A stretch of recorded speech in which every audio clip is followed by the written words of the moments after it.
10장 11절부터 대속사에게 우월성을 한번 보도록 하겠습니다. 10장 10절에 이 뜻을 쫓아 예수 그리스도의 몸을 단번에 들이심으로 말미암아 우리가 거룩함을 얻었노라 이렇게 되죠. 그러니까 거룩함을 얻었다라고 하는 것이 이 지상에 있지만은 우리의 영혼은 지상에 속하지 않은 것, 이게 바로 거룩이죠. 거룩이라는 게 구별됐다 이런 의미이기 때문에, 자 그러면 왜 그런지 설명을 수준 높게 하고 있습니다. 10장 11절에서부터 39절에 먼저 보시면 예수 그리스도의 단번에 들이신 영원한 속죄의 놀라운 우월성을 얘기를 하고 있습니다.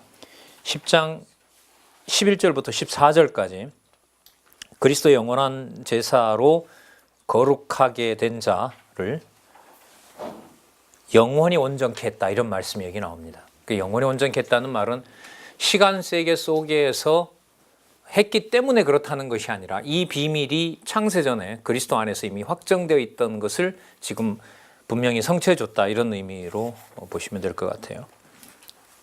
자, 11절 볼까요? 제사장마다 매일 서서 섬기며 자주 같은 제사를 드리되 이 제사는 언제든지 죄를 없게 하지 못하거니와, 그러니까 매년 드렸다는 거죠.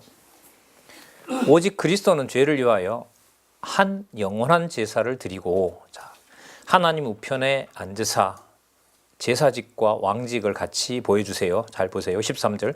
그 후에 자기 원수들로 자기 발등상이 되게 하실 때까지 기다리시나니 그가 한 제물로 거룩하게 된 자들을 영원히 온전케 하셨느니라. 그 영원한 속죄라고 할 수 있죠. 그러면요, 이게 이제 뒤로 가면 지상에서 성도가 죽는 사건은 무슨 사건의 확증일까요? 성도들이 거룩하게 됐다 했잖아요. 그럼 성도들이 여기서 거룩하게 된 증거가 뭐냐 하면 하나님께 자기 몸을 제사로 드리는 거 아니에요? 그게 무슨 내용이죠? 순교 아니에요. 쉽게 말하면 이 죽는 거란 말이에요. 그럼 그 죽는 것이 무엇에 대한 증거냐 하면 그리스도가 우리를 위하여 드린 영원한 제사에 대한 뭐가 됩니까? 확증이 되는 거죠. 다른 증거는 없어요. 그러니까 피 흘림이 없이는 사함이 없다는 것이 성도들이 흘리는 피를 통하여, 그 제사를 통하여 직접 순교한 분들도 있고 거기에 같이 하는 분들도 있고 각자 주신 이제 은사에 따라 다르겠지만은요. 자, 그래서 그리스도의 제사직과 왕직을 확증해 주는 것이 바로 뭐냐면 성도들에게 약속되어 있는 영원한 속죄입니다. 이것을 우리 보고 하라는 게 아니라요. 여러분 아까 그리스도의 제사를 누가 보증했죠? 성령이 하셨죠. 이게 또 나오더라고. 한번 볼게요. 그 다음 넘겨보시면 10장 15절에 한번 보시면은요. 또한 성령이 우리에게 증거하시되 주께서 가라사대 그날 후로는 저희와 세울 언약이 이것이라. 그 너무나 유명한 예레미야 31장 33절 말씀이죠.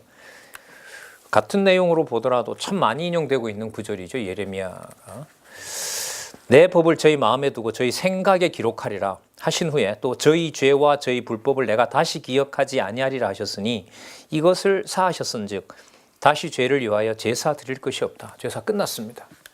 그 제물 가져오세요. 하나님 앞에 제사 드려야 됩니다. 이거 진짜 함부로 하는 소리예요. 아닙니다. 히브리서를 좀 공부를 하게 되면 지금 저희들이 신학적으로 사용하고 있는 교회 문화 속의 용어들이 이게 나도 이제 진짜 모르고 그냥 익숙해서 관습 속에서 쓰고 있는 개념들이 참 많아요. 예.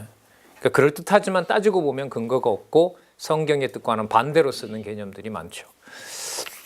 그런 면에서 히브리서 연구는 우리 목사님들에게는 진짜 필수 과목이라고 생각을 합니다. 다른 부분도 물론이지만은요.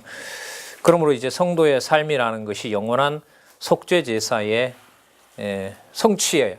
성취이고요. 확증이 되는 거죠. 그 거룩한 것에 대한 증거가 그게 되니까요. 참 보도록 할게요. 일단 그 마음에 내 법을 마음에 두고 생각에 기록한다고 했고요. 자, 성소의 길을 연 큰 제사장이 있는 결과에 대해서 알려주는데 19절 예수의 피를 힘입어 성소에 들어갈 담력을 얻었나니 그 공로가 그리스도에게 있는 거죠. 그 휘장이 찢어진 거 여러분 아시는 것처럼 성령께서 오셔서 우리로 하여금 그 일을 할 수 있도록 해주셨습니다. 자, 아까 15절은 성령께서 일러주셨다라고 얘기를 하고 있고요. 20절에 보시면 휘장 가운데로 열어놓으시고 새롭게 산 길, 살 수 있는 길을 열어놓았고 휘장은 곧 저의 육체고요. 21절 볼까요? 하나님의 집 다스리는 큰 제사장이 계심에 참 하늘에 있는 하나님의 집이겠죠. 우리가 마음의 뿌림을 받아 양심의 악을 깨닫고 몸을 맑은 물로 씻었으니 참 마음과 온전한 믿음으로 하나님께 나아가자. 참이라는 게 진리라는 거죠. 진실, 진리의 어떤 아까 마음판에 새겼다 그랬잖아요. 그죠? 그죠? 네. 마음과 생각에 새겼기 때문에 그걸 뭐라 부르냐면 참 마음이라 그러고 그렇기 때문에 뭐가 만들어진 거죠? 온전한 믿음, 완전한 믿음이 만들어진 거죠. 그 다음에 23절에 우리가 믿는 도리의 소망을 움직이지 않고 굳게 잡아. 그리스도죠. 예수. 우리가 믿는 도리의 소망. 그 다음에 24절에 보시면요. 그러면 믿는 도리가 그리스도고 그분이 대제사장 되시고 그분이 대제사장 그 참 성소에서 나오셔서 참 하늘에 있는 성소에서 반드시 오실 것이므로 성도들은 바로 그 제사장의 통치를 받고 있고 하나님 나라와 하나님께 제사를 드리는 바로 거룩한 자들이 된 거죠. 자, 그래서 24절에 보면 서로 돌아보아 사랑과 선행을 격려하며 받은 바 사랑이고요. 사랑에서 나오는 행동이 바로 선행이죠. 이 선행에서 그리스도가 빠지면 선행이 될 수가 없는 거죠. 그리고 고린도전서 13장 13절에 자기 몸을 불사름에 내어줘도 사랑이 없으면 아무것도 아니다라고 하는 말씀이 있지 않습니까? 그걸 생각을 해보면 몸으로 모든 걸 다 던진자 하더라도 그리스도의 영원한 제사와 연관이 되질 않으면 아무것도 아니라는 거죠. 참 너무 냉정하고 냉혹한 명제죠. 어느 정도 뭐 타협의 여지가 없습니다. 그리스도 말고 누가 한 분이 더 있고 내가 적어도 한 1% 보탤 수 있고 이렇게 나오면 참 좋은데 절대로 이걸 허락하지는 않습니다. 23절 약속하신 일이 미쁘시니 여기 읽었고요. 24절 서로 돌아보아 사랑과 선행을 격려하며 모이기를 피하는 어떤 사람들의 습관과 같이 말고. 여러분 모이기를 피하는 것은요 뭐냐면 고난받기 싫어서 그래요. 이게 그러니까 고난을 피하는 거죠. 그러다 보니 뭐하고 타협을 해야 돼요? 유대주의와 타협을 해야 되고. 이것도 이제 그리스도께서 또 성령께서 주관해 주셔야 가능한 거고요. 못 던진다고 되는 것도 아니고요. 모이기를 피하는 어떤 사람들의 습관과 같이 하지 말고 오직 권하여 그날이 가까움을 볼수록 그리하자. 여기서 그날이 여러분 그 재림이 아니고요. 자, 9198페이지에 보시면 AD 70년 예루살렘 성전이 멸망하는 것을 얘기를 하는 겁니다. 자, 그러면 여기서 말할 때 예루살렘 성전의 멸망은 뭐가 확증적이다라는 걸 보여주는 거죠. 하늘에 속한 참 하늘에 만들어진 그리스도가 들어가신 참 성전이 분명하다는 걸 보여주는 것이 여기에 보면 그날이 가까움을 볼수록 그림자가 끝장나는 것을 볼수록 우리가 더욱 그렇게 하자. 여러분 이건 어떤 상황이냐면 로마가 계속해서 군대를 모아서 어디로 보내는 거예요? 예루살렘으로 보내는 거죠. 그래서 예수님도 약속하셨죠. 뭐가 보게 된다면 다니엘이 말한 바 맞죠? 멸망의 징조를 너희들이 보는 날이 되면 미련 없이 다 도망을 빨리 가라. 이렇게 알려준 것처럼 그게 그날이 가까움을 보는 겁니다. 그러니까 모형의 끝을 확정하는 거죠. 그걸 뭘 허무는 일로? 예루살렘 성전을 허무는 일로. 자,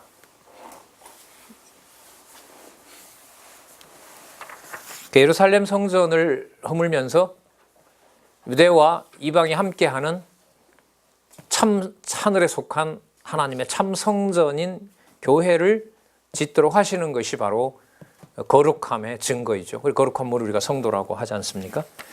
자, 그럼 이 우월성에 대한 효능을 한번 보도록 하겠습니다. 우리가 26절이죠. 우리가 진리를 아는 지식을 받은 후 짐짓 죄를 범한 즉, 자, 이 번역 고쳐놨는데요. 9200페이지에 보시면 진실의 인식을 받은 후에 고의적인 우리의 범죄 때문에로 번역이 된답니다. 그 다음에 이는 당시 그리스도를 대적하는 유대인들이 예레미야 선지자의 예언을 통해 그리스도의 대속 사역에 대한 우월성의 진실을 인식할 수 있었다. 그러나 유대인들이 고의적으로 그리스도를 십자가에 못 박아 죽이는 잔악한 범죄를 저지른 것이다. 여러분, 이 문장을 이렇게 보면요, 예수께서 우월한 걸 안다고 해서 그리스도를 안 죽이는 게 아니라 자기 마음대로 안 되는 거죠. 여러분, 그 사무엘에 보시면 사울이 다윗이 왕 되는 걸 알아요, 몰라요? 너무나 분명하게 알죠. 사울의 입을 통해서 내가 왕 될 걸 내가 분명히 안다. 그리고 다윗이 흥하고 자기가 망할 걸 알면 내 의지대로 된다면 내가 뭐 하지 않으면 돼요? 안 쫓아가면 되잖아요. 근데 안 쫓아가요? 쫓아가죠. 성경은 뭐라고 나옵니까? 하나님의 부리시는 악신이 힘있게 내림에 또 죽이려 하니라, 이렇게 나옵니다. 우리 마음대로 이렇게 될 수가 없는 겁니다.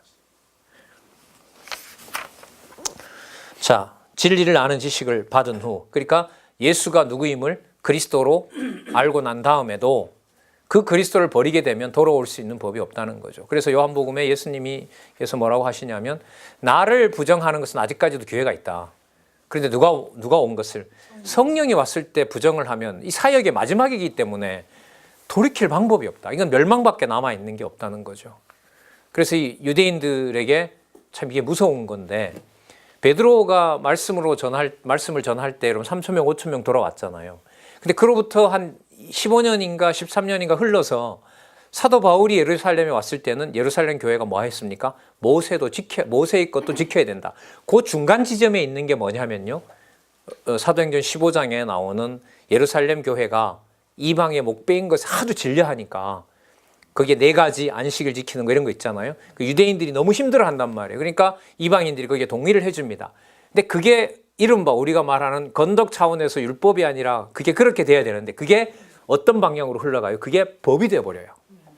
그게 법이 돼버립니다. 이러면서 유대교가 그야말로 부패하게 되죠. 왜 부패했을까요?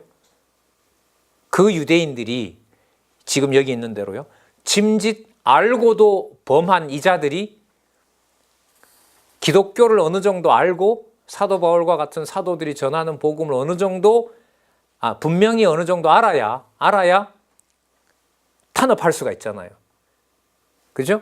그럼 그 탄압을 이제 말로도 하고 이제 고소도 하고 괴롭히기도 하고, 그 로마인들과 같이 저들이 반란을 일으키려고 그러고, 저들은 로마에 있는 왕을 황제라 부르지 않고 주 예수 그리스도, 나사렛 예수를 뭐로 부른다? 임금으로 부른다. 저들이 어떤 세력이다? 모반의 세력이다.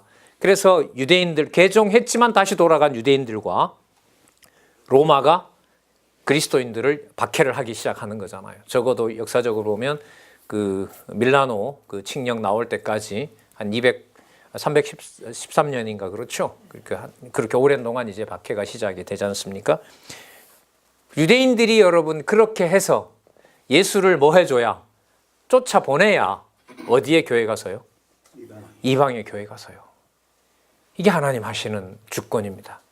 그래서 분명히 약속대로 이루어 가시지만 그걸 우리가 시편에 보면 신실성이라고 하죠. 신실성인데요, 이 신실성을 하나님께서 뭘 가지고 이루시냐면 자신의 주권성으로 이루세요. 누구 방법으로 이루실까요? 하나님의 방법입니다. 그럼 신실성에서 주권성으로 갈 때 우리가 할 수 있는 게 사라져 버려요. 약속대로 이루는 거구나. 그래, 누가 납득할 수 있으면 좋죠. 우리가 납득할 수 있고 우리가 원하는 방법이 되는데, 지금 여기 있는 말씀에 보면 또 이 계시록까지 가면 하나님의 방법대로 이 신실성을 이루어 가세요. 여기서 이제 사람이 개인적으로 노력하거나 이렇게 해서 이게 견딜 수가 없는 거예요. 자, 그런지 아닌지 이제 계속해서 말씀을 보면서 고민을 같이 한번 해보도록 하겠습니다. 28절 볼게요. 27절 끝에 보면 소멸할 맹렬한 불만 있으리라. 그러니까 하나님의 진노인 거죠. 유대인들에게, 이방인의 때를 위해서. 모세의 법을 폐한 자도 두세 증인을 위하여 불쌍히 여김을 받지 못하고 죽었거늘 하물며 하나님 아들을 밟고 자기를 거룩하게 한 언약의 피를 부정한 것으로 여기고 은혜에 성령을 욕되게 하는 자의 당연히 받을 형벌이 얼마나 더 중하겠느냐. 그러니까 이렇게 되는 거죠. 유대인들을 심판 가운데 놓고 그 복을 그야말로 뺏어서 누구에게 주는 거죠? 이방인에게 주는 게 지금까지 이제 진행되는 교회 시대라고 할 수 있죠. 몇 차례 말씀드렸습니다만 작년에 온 그 선교사님 말씀에 의하면 유대인 복음은 반나절이 안 걸립니다 라고 얘기를 하죠. 하나님이 딱 돌려만 놓으면 돼요. 팩트 하나만 확인하면 되겠죠. 과거에 우리 신앙의 우리 선배들이 조상들이 죽였던 그 예수가 누가 맞다. 구약의 언약한 메시아가 맞다. 그러면 끝나는 거예요. 그걸로. 그럼 이 사실이 다 맞네. 그러면 뭐 신약 성경 얼마나 돼요? 진짜 반나절만 읽으면 이게 이렇게 다 이루어졌구나. 그럼 이방인 시대는 끝나는 거겠죠. 30절에 보면 원수 갚는 것이 내게 있으니 내가 갚으리라 하시고, 신명기죠. 다시 주께서, 이게 여호와로 번역되어야 될 개념 중에 하나죠. 그의 백성을 심판하리라 하신 것을 우리가 아노니 살아계신 하나님의 손에 빠져 들어가는 것이 무서울진저. 사무엘하 24장 14절이죠. 자, 이런 구절들 다 여기서 찾아놨습니다. 그러니까 구약의 내용을 압축적으로 이루시는 거죠. 신명기나 신편이나 여기 보면 사무엘 하나 이런 내용들을 성취되고 있는 걸 볼 수 있습니다. 29절에 다시 한번 보시면요. 하나님을 밟고 하나님 아들을 밟고 자기를 거룩하게 언약의 피를 부정한 것으로 여기고 은혜의 성령을 욕되게 하는 자, 소위 삼위 하나님에 대한 전면적인 거부입니다. 그러니까 불신앙은요, 이 경우로 보면 뭐냐 하면 예수를 단지 그리스도로 믿지 않는 차원이 아니라 누구에 대한 존재를 거부하는 거죠. 하나님의 존재 그 자체, 이른바 우리가 삼위 하나님에 대한 부정을 여기서 볼 수가 있습니다. 이건 도저히 돌릴 방법이 없죠. 그래서 31절에 살아계신 하나님의 손에 빠져들어가는 것이 얼마나 이게 무서운 일이냐. 그럼 이제 우리 이 맥락을 따라가는 우리로서는 꼭 이렇게까지 그 길을 꼭 걸어가게 해서 구원받게 하시나, 다른 좋은 길은 없나. 그건 그야말로 우리 방법에 대한 추구인 거죠. 그렇게 하지 않으시는 거죠. 왜 그렇게 하시느냐? 하셔도 되느냐? 거룩한 길을 그리스도를 통하여 열어주셨기 때문에. 자, 그래서 그 다음에 이런 말씀이 나와요. 10장 32절에부터 35절까지 온갖 고난을 참은 것을 생각할 것과 그 다음에 담대하게 하셨기 때문에 담대할 것을 권고합니다. 전날에 너희가 빛을 받은 후에 고난의 큰 싸움에 참은 것을 생각하라. 유대인들이 초기에 그랬잖아요. 근데 그 중에 많은 사람들이 뭐 한 거예요? 뒤로 돌아간 거죠. 결국 돌아가서 예수 그리스도를 부정함으로 해서 그 예수님 비유 중에 그 사단이 한번 왔다가 다시 가서 오니까 다 깨끗하게 집이 정리되어 있으니까 더 큰 사단을 데리고 와서 뭐 해버렸어요?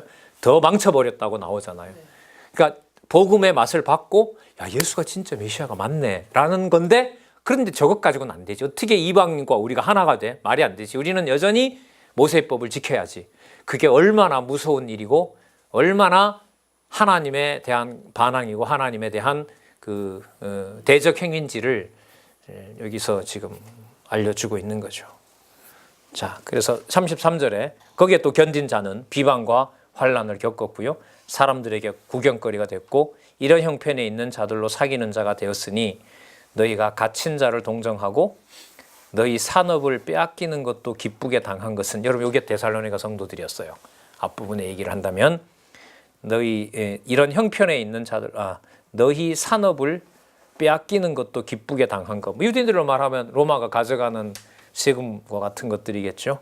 근데 그게 괜찮다는 거예요. 기쁘게 당하라는 거죠. 당한 거라는 거죠. 왜냐하면 더 낫고 영원한 기업이 있기 때문에, 산업이 있기 때문에 그렇다는 겁니다. 그러므로 담대함을 버리지 말라. 이것이 패배가 아니고 뭐라 그럽니까? 큰 상이라고 얘기를 하죠. 자, 그래서 36절에 너에게 인내가 필요함은 너희가 하나님의 뜻을 행한 후에 약속을 받기 위함이라. 여기서 여러분 하나님의 뜻은 어떤 거죠? 지성소에 들어가는 제물이 되는 거라고 보시면 됩니다. 자, 잠시 잠깐 후면 오실 이가 오시리니 지체하지 아니하시리라. 자, 그렇기 때문에 오직 나의 의는, 여기 나오네요, 믿음으로 말미암아 살리라. 또한 뒤로 물러가면 내 마음이 저를 기뻐하지 아니하리라 하셨으니 하박국 2장 3절 4절에 나오죠. 이거 좀 길게 인용했네요.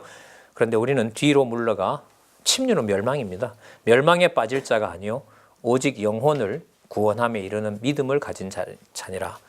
자, 믿음. 아무것도 하지 않은 것에 대해서 하나님이 인정해 주는 자. 그걸 그 로마서 4장에 가면 뭐와 뭐를 반대말로 쓰고 있죠? 믿음의 반대말이 율법으로 쓰고 있죠. 그러니까 어디에는 뭐가 하나도 없는 거죠. 믿음에는 인간의 어떤 일이, 어떤 행동이 첨가된 게 전혀 아닌 거죠. 자, 참고요. 로마서 4장에 가면 너무나 분명하게 나와 있습니다. 4가지 사건을 들고 있죠. 일하지 않은 자를 뭐라고 하는 자? 의롭다고 하는 경우. 그죠? 선명하게 나옵니다. 자, 이렇게 좀 써보는 이유는요. 앞부분 내용으로 계속해서 이제 확인해 가는 그런 공부 방식의 중요성을 말씀을 드리는 겁니다. 그러니까 한꺼번에 많이 보다가 연구는, 성경 연구는 조금씩 계속해서 이어나가는 것이 훨씬 중요합니다. 물론 막 시간들을 온통 보낼 수 있으면 좋지만은 한꺼번에 보다가 조금씩이라도 계속해서 확인하고 또 확인하고 그 연결을 지어가는 것이 중요합니다. 자, 이 믿음이 여러분들 지금까지 설명한 경우로 보면 인간이 결코 견딜 수가 없죠. 누가 그래서 이루어 주신 거죠? 그리스도가 이루어 주신 거고 대충 이루어 준 것이 아니라 구약의 그 많던 출애굽기 19장부터 레위기까지 모든 제사들을 그리스도가 한 번에 다 이루어 주셨잖아요. 이루어 주시면서 거기에 이방인들을 포함한 유대인들을 포함한 하나님의 총회가 거기에 가입하도록 그리스도께서 인도하신 거잖아요. 그걸 또 누가 보증하시죠? 성령께서 보증하시죠. 이거는 로마서 8장에 나오죠. 성령의 말할 수 없는 탄식으로 그리스도가 보좌 우편에서 또 우리를 위해서 간구하시니라. 로마서 8장 16절이고 26절이고 34절일 겁니다. 로마서 8장에 3번에 걸쳐서 성령께서라는 분이 2번 나오고요.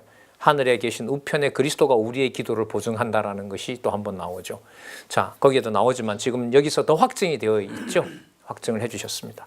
그럼 그 믿음이라는 것은 지상에서는 견디는 것으로 보이지만 어디에 속한 믿음을 확증해 주는 거죠? 하늘에 속한 것을 확증해 주는 거죠.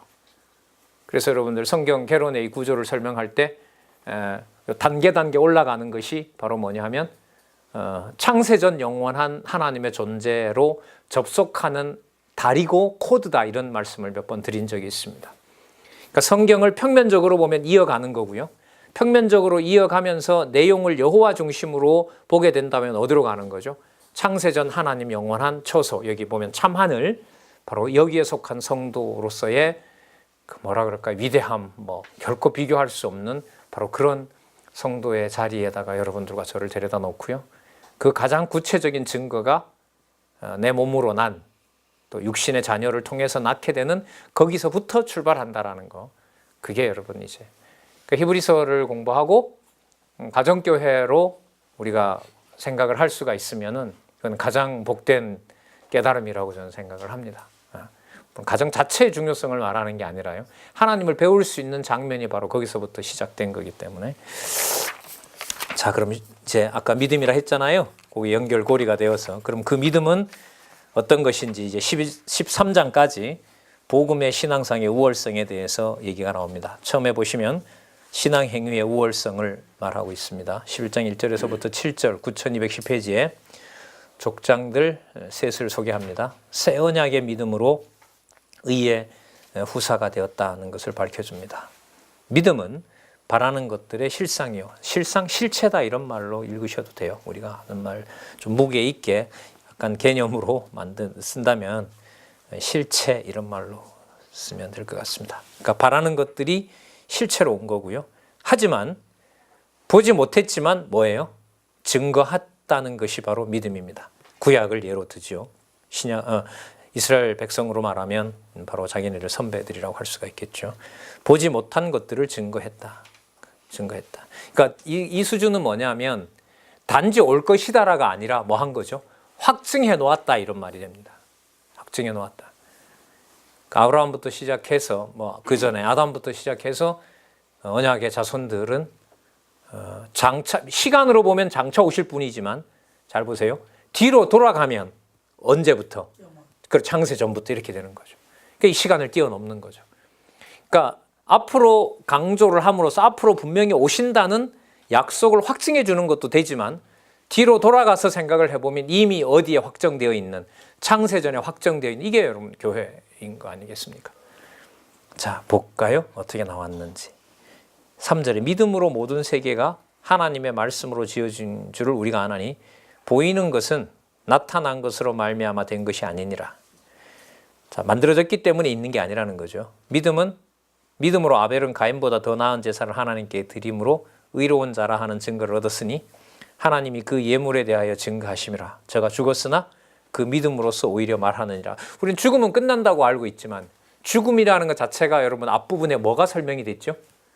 성도들이 죽는 것이 그리스도와 함께 어디에 참여하는 거라 그랬죠? 하늘 지성소에 들어가는 거라 그랬잖아요. 그러면 아벨이 형한테 돌에 맞아 죽은 것은 피상적인 부분이고 아벨이 어디에 들어간 일이 되는 거죠? 영원한 처소에 들어갔다라고 설명하고 있는 거예요. 이걸 이 유대인들이 만약에 이 편지를 읽었을 때 아마 글쎄요, 그 성도들이라 하더라도 아마 엄청 놀랐을 것 같아요. 도대체 이런 해석을 어떻게 할 수 있지 이게? 이 말이 되는 거냐 이거 도대체? 응? 자,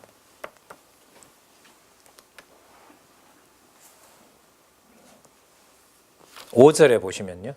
믿음으로 에녹은 죽음을 보지 않고 옮기었으니 하나님이 저를 옮기심으로 다시 보이지 아니하니라. 저는 옮기우기 전에 하나님을 기쁘게 하는 자라 하는 증거를 받았느니라. 이 말은 뭐냐면 그냥 하나님 휙 들어간 게 아니라요. 하나님이 기뻐하는 자임으로 어디로? 지성소로 데려간 거예요. 하나님의 원하는 자리로. 여러분, 아벨과 에녹의 차이는 분명하죠. 아벨은 뭐 했고? 맞아? 죽었고. 에녹은 죽지 않았고. 누가 더 높을까요? 아니면 제 질문이 말이 안 될까요? 말이 안 됩니다. 여기서는. 이게 중요해요. 그러니까 죽음을 넘어선 믿음 이렇게 되는 건데, 그러니까 인간들이 보는 상황을 넘어선 믿음이 지금까지 설명했던 대로 예수님의 사역상의 우월성이 높다는 것을 우리가 살펴봤었잖아요. 성도들을 거룩하게 했고 성도들을 어디에다가 참 하늘에 있는 지성소에 내려놨다 그랬잖아요. 이걸 확증해 주신 거죠. 그러면 그게 뭘 하든 상관이 없는 거예요. 죽든, 그렇죠, 영원히 죽지 않든 죽든 육신의 몸하고는 상관없고 그보다 더 차원 높은 게 바로 뭐냐면 이게 믿음이라는 거예요. 믿음이라는. 그러면 우리는 나중에 예수님이 오신 걸 봤고 그 사람들은 오지 못한 걸 봤기 때문에 우리가 그런 면에서 더 복되다라는 말은 사실상 여기서는 적용이 안 됩니다. 적용 안 됩니다. 그러니까 이 사람들은 수준이 낮았고 우리는 수준이 높고 이런 구도가 아니에요. 그러니까 딱 대비를 시키잖아요.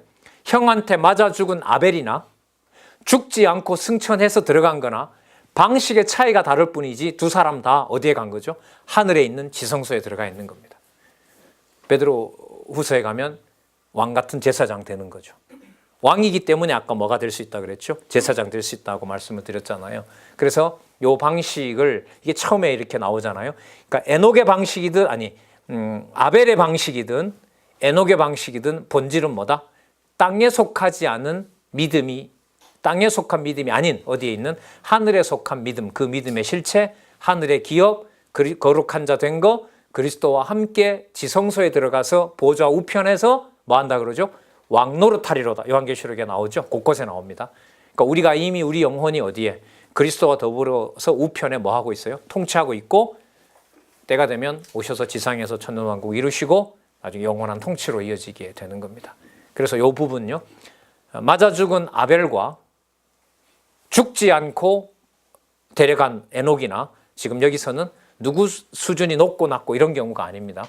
전부 다 죽든, 그러니까 죽든 죽지 않든 상관이 없이 믿음이 가지고 있는 놀라운 차원, 그게 여러분 복음신앙의 우월성입니다.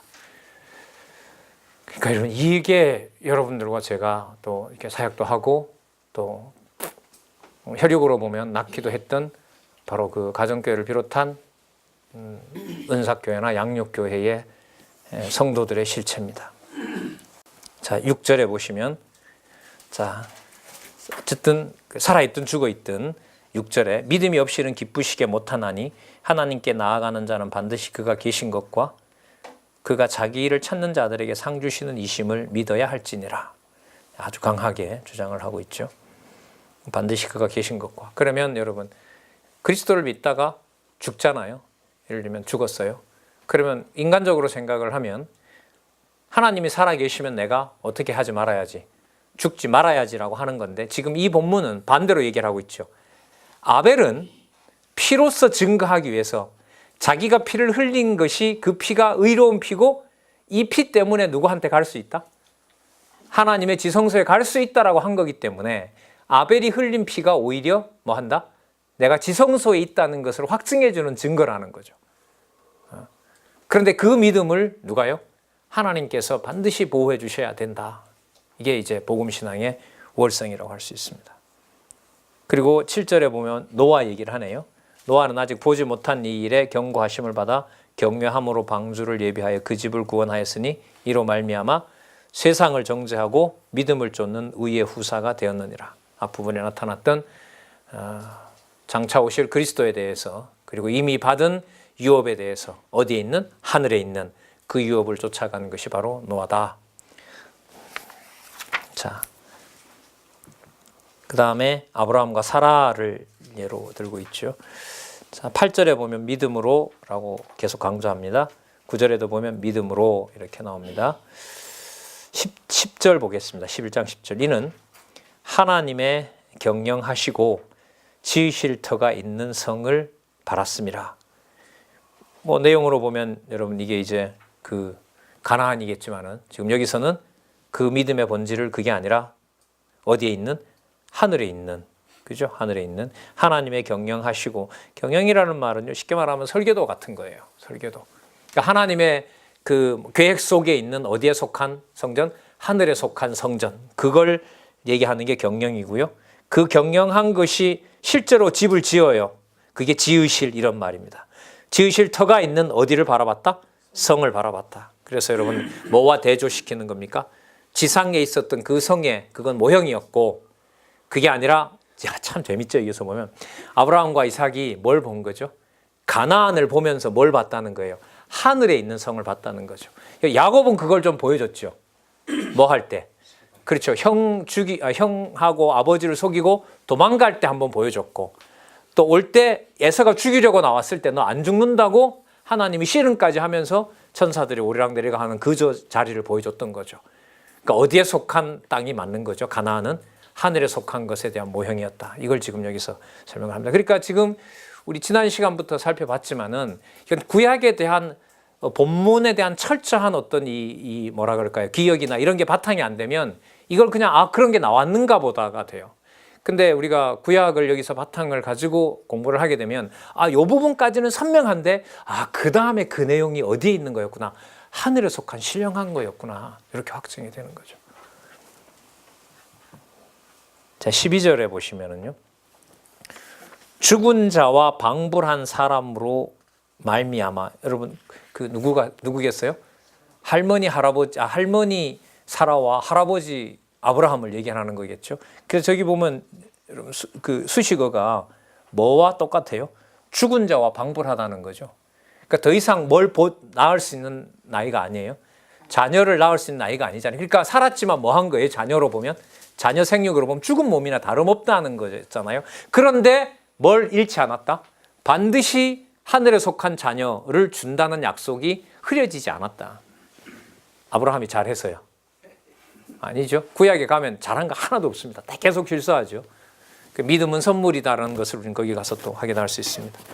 자, 허다한 별과 또 해변의 무수한 모래와 같이 많이 생육하였느니라.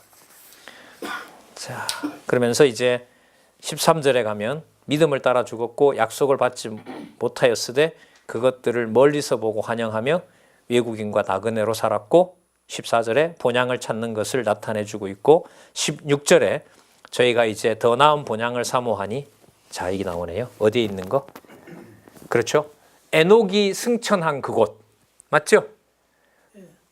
아벨이 피가 땅으로 스며들었지만은 스며드는 피가 증거했던 하늘에 있는 것. 그 다음에 늙은 할머니 사라와 늙은 할아버지 죽은 목숨에 불과한 아브라함이 실제로 알고 있었던 본향, 그들이 다 하늘에 속한 것을 증거했다. 여러분, 우리는 그리스도가 오신 다음에 세워진 교회니까요. 우리 가정교회에서부터 자녀들과 여러분들과 우리 목사님들과 교우들과 모든 사람들이 증거하는 것이 이 맥락에서 보면 뭘까요? 하늘에 있는 영원한 지성소에 있는 그리스도와 뭐하는, 그리스도의 통치를 받고 있는 바로 이 본향을 증거하고 있는 성도들이라는 개념이죠. 그래서 이 성도라는 개념은 에베소서부터 참 중요하고 무거운 개념이 됐죠. 우리가 함부로 할 수 없는, 자, 하늘에 있는 것이다 라고 나옵니다. 그래서 한성을 예비했다는 거죠. 여러분, 그럼 이런 맥락에서 보면요, 아브라함을 하나님이 제일 마지막에 테스트한 게 혹시 무슨 사건인지 기억하세요? 이삭 바치라고 한 거예요. 그때 그 상황에 보면 아브라함을 몇 세에 불렀죠? 75세 불렀죠. 얘가 걸어 나일 정도가 되니까 한 15이라도 잡으면은요, 40년 후에 아브라함에게 하나님 바치라고 했을 때는 이게 웬일입니까? 라가 아니죠. 가지요. 그리고 아들이 물어요. 아버지 제물은요, 누가 준비해놨다? 하나님이 준비해놨다. 그 부분을 히브리서는 어떻게 설명을 하고 있느냐? 내가 내 칼로 얘를 죽여도 하나님이 얘를 뭐 한다? 살린다. 구약에는 안 나와요. 구약에는 안 나와요. 여기를 통해서 증명이 되는 거예요, 이게. 그러니까 어디에 있는 하늘에 속한 믿음이라는 것이 얼마나 비교를 할 수 없고 위대한 것인지. 근데 유대인들은 아직까지 뭘 가지고 있으니까 자꾸 모형만으로 돌아가려고 하니까. 그러니까 여러분들 참 이제 한 20일 후면 여러분 이 개론 이제 이 저자로서는 이제 마지막 완결판이죠. 4차 개정판 5번째 이제 책이 나오게 되는데요. 창세기부터 계시록까지 하나님 계시 기준으로 성경은 분명히 하나님 말씀이 맞고 영원한 세계에 대한 확증도 구구절절마다 분명히 있다라는 게 이제 나오게 되는데, 그 일에 이제 목사님들과 함께 이제 공부해 왔고 또 그 일에 함께 동참할 수 있다는 우리 경우로 보면 참 감사한 일인데요. 만약에 이제 유대인의 이 경우로 보면 사도 바울을 통해서 만약에 이 글이 쓰여졌다면 뭐 사도들 중에 누가 하나가 썼겠죠. 사도의 이 글이 쓰여짐으로 해서 믿을 자와 믿지 못할 자는 더 분명히 또 뭐 하는 거죠? 구분이 돼요. 이게 무슨 나는 다행이다 이런 차원은 아니잖아요. 이게 하나님의 어떤 심판도 가속화되고 영원한 것에 속한 것을 확증하는 일도 가속화되고, 이 사이에 보면 성도들은 지금 확인한 내용에 보면 죽는 세상에서 목숨이 끊어진다 붙어 있다라는 게 별로 중요하지 않게 하고 고난으로 몰아가겠다는 약속도 되고요. 뭐 자살할 수는 없잖아요. 그러면 뭐 하게 돼요? 같은 유대인들이 뭐 한 것처럼, 핍박을 가한 것처럼 누가 보더라도 진리를 잘 아는 자들이 더 이제 악랄하고 교활하게 이제 그 핍박을 하겠죠. 예. 자, 그래서 이런 표현 미리 말씀드렸네요. 17절 아브라함은 시험을 받을 때에 믿음으로 이삭을 드렸으니 저는 약속을 받은 자로 돼 그 독생자를 드렸느니라. 그리고 19절에 보시면 분명히 약속의 자녀라고 했잖아요. 하나님이 능히 죽은 자 가운데서 다시 살릴 줄로 생각한지라. 여러분, 아브라함의 믿음이 좋죠. 아브라함의 믿음, 이렇게 설교 제목을 붙이면 될까요? 안 붙일까요? 사모님이 비웃으시네. 그 정도는 압니다. 이렇게 말씀하시는 것 같아요. 아브라함의 믿음이라고 붙이면 안 되죠. 여기서는 안 돼요. 그래서 결론을 뭐로 내리려고요? 아브라함처럼 뭐 하라고요? 믿음을 굳게 잡으라고요? 나도 안 되는 걸? 안 돼요. 그게 설교예요. 사실 목사님들한테 편한 얘기는 아닌데 사실. 근데 성경은 그래요. 분명합니다. 이게. 네. 자, 그 다음 20절 믿음으로 이삭은 장차 오는 일에 대하여 야곱과 에서에게 축복한 거죠. 근데 내용으로 가서 보면 에서는 결국 버려지고요. 야곱을 하나님이 택하는 거. 자, 그리고 재밌는데요. 21절에 보면 그 지팡이 머리에 의지하여, 이거는 무슨 뜻이냐면 죽는 날까지 그 믿음을 지켰다는 거죠. 자, 야곱은 죽을 때에 요셉의 각아들들에게 축복하고 그 지팡이 머리에 의지하여 경배하였으며 그 죽는 날까지 하나님을 의지했다는 거죠. 그 다음에 신비한 내용이 나옵니다. 모세를 거론하지 않을 수가 없죠. 자, 그럼 이제 답이 나왔네요. 아벨이든 에녹이든 이삭이든 야곱이든 사라든 전부 다 가지고 있던 그 믿음은 본향이 땅에 있는 것이 아니라 어디 있다? 하늘에 있는 실체에, 실상이라 그랬잖아요. 그 실체에 있었다고 확증을 했다면, 그러면 가나안으로 가기 위해서 애를 썼던 모세는 가나안을 봤다는 말일까요? 아니면 그리스도를 봤단 말일까요? 그리스도를 봤다는 거죠. 이게 여기 나옵니다. 23절. 믿음으로 모세가 낳았을 때 믿음으로 낳았대요. 그 부모가 아름다운 아이임을 보고 석 달 동안 숨겨 임금의 명령을 무서워 아니하였으며, 이게 믿음의 능력이라고 여기서 얘기하고 있죠. 죽어도 죽지 않는다라는 게 이미 앞에 나왔죠. 믿음으로 모세는 장성하여 바로의 공주의 아들이라 칭함을 거절하고 도리어 하나님의 백성과 함께 고난을 받기를 잠시 죄악의 낙을 누리는 것보다 더 좋아하고 그리스도를 위하여 받는 능력을 애굽의 모든 보화보다 더 큰 재물로 여겼으니 이는 하늘에 속한 상을 주려는 것을 바라봅니다. 여러분, 출애굽기에 보면 모세는 분명히 미디안으로 왜 도망가죠? 살인자죠. 도망간 겁니다. 근데 지금 여기서 보면 뭐라고 설명을 하고 있냐면 25절에 하나님의 백성과 함께 고난받기를 잠시 죄악의 낙을 누리는 것보다 더 좋아했기 때문에 미디안으로 갔다는 거예요. 어느 사실이 맞을까요? 1번 살인자로 도망갔다. 2번 그리스도의 백성과 하나님의 백성과 함께 고난받으러 갔다. 2번. 아니면 1번은 예언이고 2번은 성취인가요? 그렇게 붙이시면 돼요. 제가 이걸 제가 신학교 다닐 때 마침 히브리서 강의를 하는 거죠. 신학학 교수가. 그래서 이제 뭐 좀 악의적인 건 아닌데 대답을 어떻게 하나 이제 좀 궁금하잖아요. 그래서 구약에 눈을 씻고 봐도 모세는 살인자로 도망을 간 거지 히브리서에 이런 건 흔적은 도저히 찾을 수가 없습니다. 교수님, 이 근거를 어디서 가져와서 어떻게 설명하면 되죠? 글쎄, 아직 제가 그 부분은 다 선명하게 하지는 제가 못하겠다고. 그러니까 이게 문헌에 매이게 되면 이런 걸 설명하기가 참 난감하죠. 그러니까 뭔가 성경이 근거를 찾아야 되는데 근거를 찾으려고 보면 볼수록 그런 근거는 없단 말이죠. 그럼 어떻게 돌아와야 돼요? 적어도 히브리서 전체가 눈에 들어와야 히브리서에서 전달하려고 하는, 여기서 보면 믿음의 주, 그러니까 어떤 것도 뭐예요? 유대인들의 권위로 뭐 할 수 없어요. 그리스도를 보다 위에 놓을 수 없는 거죠. 그러니까 유대주의가 되는 거죠. 그렇게 되면 그리스도보다 높은 것을 두려고 하는 것, 그게 바로 유대주의 아니겠습니까? 그 부분을 전체로 봐야 이게 설명이 가능한 거고, 이 부분 같은 경우에는 히브리서만 갖고도 안 돼요. 왜냐하면 우리 읽어온 거 내용으로 보면 대거로 어디 부분들이 다 들어와 있어요. 구절마다.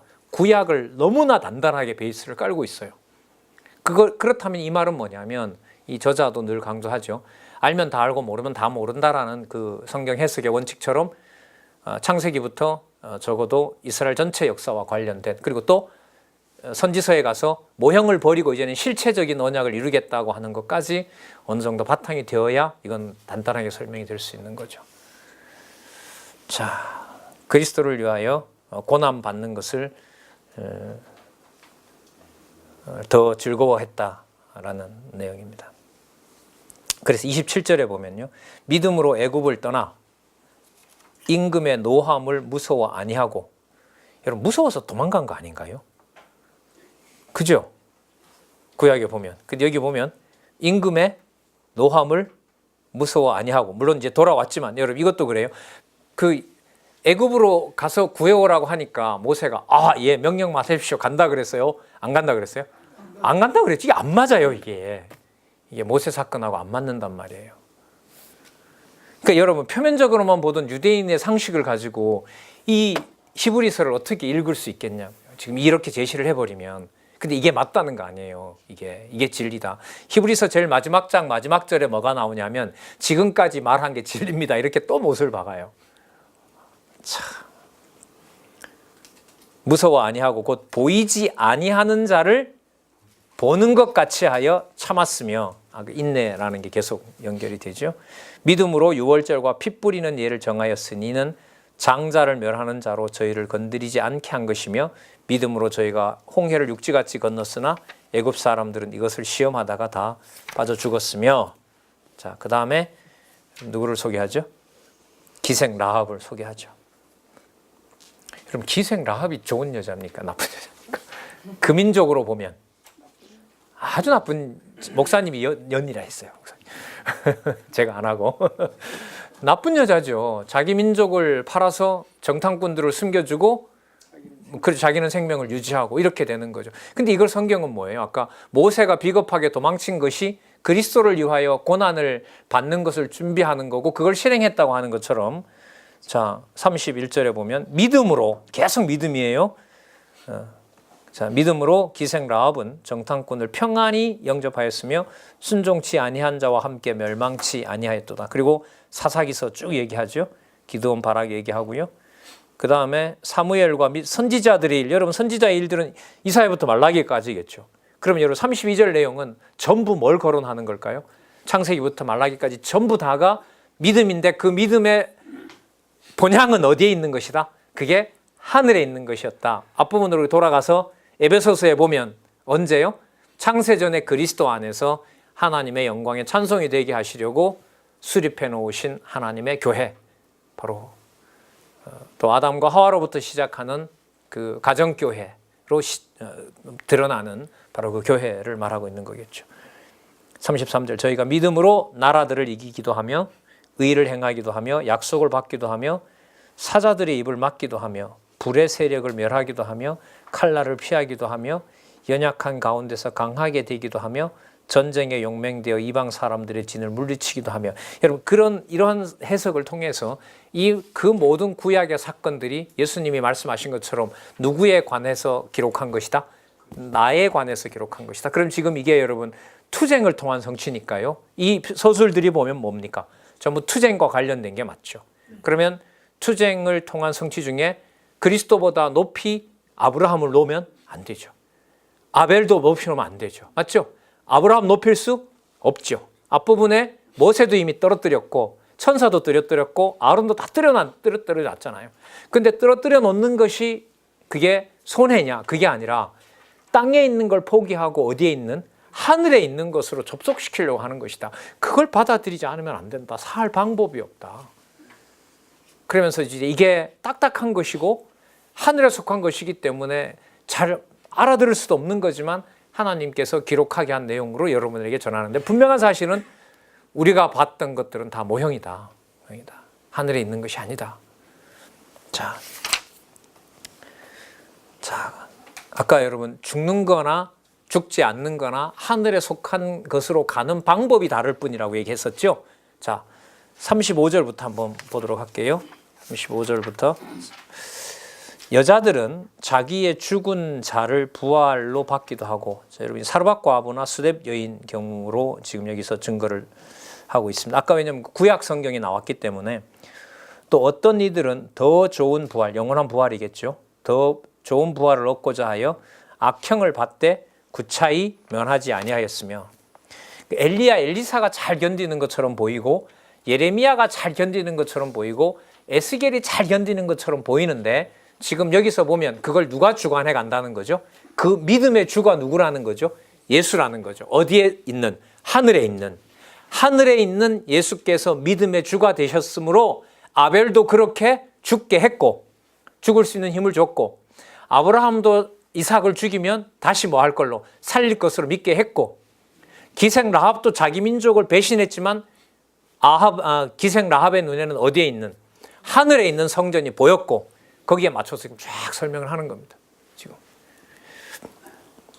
어떤 이들은 희롱과 채찍뿐 아니라 결박과 옥에 갇히는 시험도 받았으며, 돌로 치는 것과 톱으로 켜는 것과, 이스라엘 사람들은 이걸 이사야로 보죠.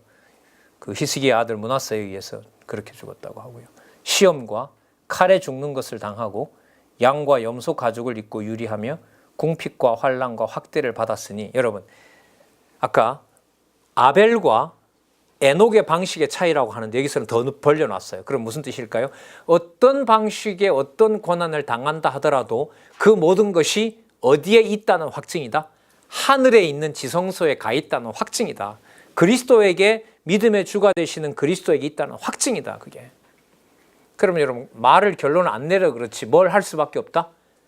환난과 생명의 위협과 또 생명을 거둬가는 일이 얼마든지 벌어진다. 그게 바로 여러분 유대주의에 대한 경계 내용에 직결되는 부분입니다. 그걸 믿음의 주가 되신 그리스도가 하신다는 거죠. 38절. 자, 믿음은 세상에 속한 것이 아니다는 사실을 또 한번 강조합니다. 이런 사람은 세상이 감당치 못하도다. 저희가 광야와 산중과 암혈과 토굴에 유리하였느니라. 이 사람들이 다 믿음으로 말미암아 증거를 받았으나 뭘 받지 못했어요? 약속은 받지 못했어요. 그러나 분명히 존재하고 있는 것을 보면서 이들은 그걸 실체로 이미 이루어진 것으로 증거했다는 거죠. 이는 하나님이 우리를 위하여 더 좋은 것을 예비하셨으니 우리가 아니면 저희로 온전함을 이루지 못하게 하려 함이니라. 그러니까 우리가 지금 보고 있는 그 믿음이 얼마나 확증적인 것인가를 여기서 이제 강조하고 있습니다. 자, 여기 번역을 좀 고쳤죠? 9228 번역을 새로 하셨는데요. 제가 읽어볼게요. 우리를 위한 하나님의 예비하신 더 좋은 것을 우리 단독이 아닌 그들도 좀 더 첨가 그 당시에 이루어지는 것을 얻게 하려는 것입니다. 이런 뜻입니다. 그러면 그리스도가 오신 다음에 주신 우리 믿음이나 창세전으로 가면은요, 시간을 떠난 세계로 보면 그리스도가 오신 다음에 성령께서 우리에게 주신 믿음이나 성령께서 구약의 선진들에게, 그러니까 유대인들로 보면 자기네들 신앙의 선배들에게 보여줬던 믿음이나 하늘에 속한 경우로 보면 그게 같아 다르다. 같아. 그 본향은 하늘에 속한 것이다. 이게 바로 지금 이 해설을 해놓은 새로 번역한 이 내용입니다. 우리를 위해서 하나님이 예비해서 더 좋은 것들이 우리만 그런 것이 아니다. 그들도 함께 보려고 하려고 하는 것이다. 따라서 아벨이 본 거나 유대인들이 보는 거나 더 나아가서 우리가 보는 것이라 하늘에 있는 것으로 동일하고 그게 실상이다. 무엇이다? 실체다. 이걸 확정해 놓았다. 이겁니다. 자, 그러면 여러분 그 다음에 예상되는 내용은 뭘까요? 따라서 창세기부터 시작해서 예수님 오실 때까지 예수님 오셔서 온 데 흩어져 있는 많은 성도들이 그리스도로 인하여 받는 환난과 인내, 그런 것이 부당해서 생기는 것이 아니라 하나님께서 진짜 살아계시고 그리스도께서 진짜 복음이 얼마나 우월한 것을 확증해 주는 가장 분명한 증거가 성도들이 뭘 당하는 것이다? 이렇게 넘어갑니다. 이게 바로 투쟁이고 그걸 누가 주관해 가신다? 그리스도가 주관해 가신다. 이게 12장 13장 내용이라고 보시면 됩니다. 자, 식사하시고요. 12장 13장을 보시면서 이제 그 다음에 뭐가 나오죠? 야고보서가 나오죠. 그 연결이 어떻게 딱 되고 있는지 좀 여기에 초점을 맞춰서 그래서 오늘 뭐 야고보서까지 다 하고 싶은데 그래서 좀 17권 전체적으로 정리할 수 있었으면 좋겠습니다.